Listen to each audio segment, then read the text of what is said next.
Ladies and gentlemen, the year 2020 marks not just the 75th anniversary of the end of the Second World War and thus the beginning of the occupation of Germany and the establishment of internment camps and prisons by the victorious occupying powers, including the Soviet special camps at Sachsenhausen. It also marks the 30th anniversary of the rediscovery of the topic of the special camps in the still GDR during the revolutionary upheaval of 1989-90.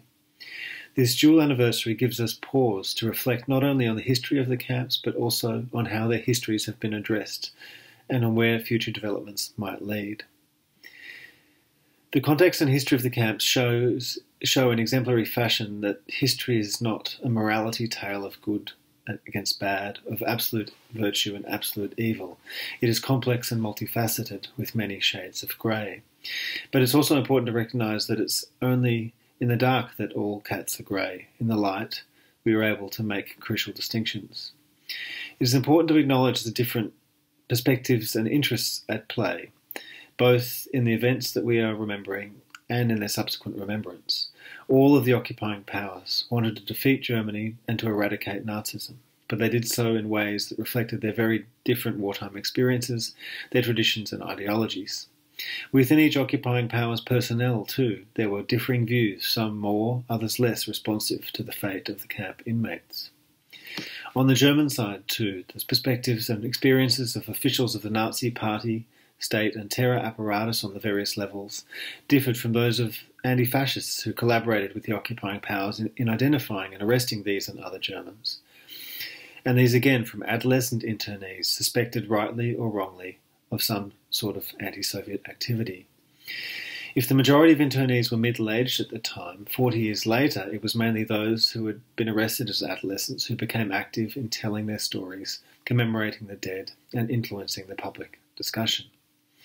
Their experiences and engagement were crucial for working through the history of the camps, but their perspectives and priorities often differed from those of historians and memorial workers, as Petra Haustein has shown in relation to Sachsenhausen. Today, the number of contemporary witnesses has dwindled further, while a generational change has also taken place among historians and memorial workers. Let me hazard some thoughts about likely future developments.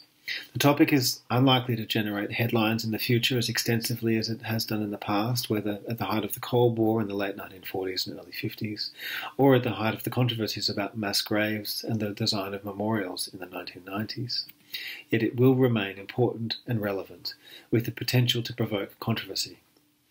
Irina Shcherbakova has mentioned its importance for contesting uncritical Russian celebration of the Soviet liberation of Europe from fascism.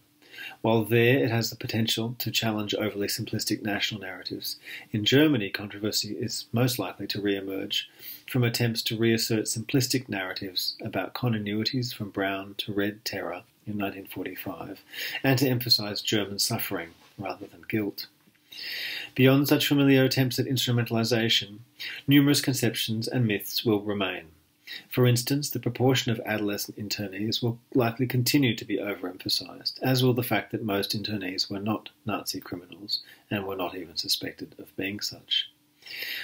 Yet due to recent, ongoing and future research, not least by a younger generation of scholars, we will be in a better position to challenge willful ignorance, partial knowledge, easy assumptions and red herrings. Interzonal and international comparisons will help identify similarities and differences, including the crucial, if not absolute, differences between the Western and Soviet occupiers, degrees of respect for due process, human dignity and human life.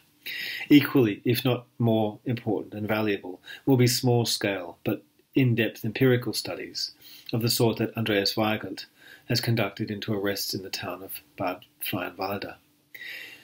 If such work can do justice to the experiences of the full range of historical actors, it will go some way to satisfying the needs not just of historians and memorials, but also of the descendants of the prisoners and of local communities, who will continue to have questions about and need to discuss this difficult, complex history of the special camps in Germany.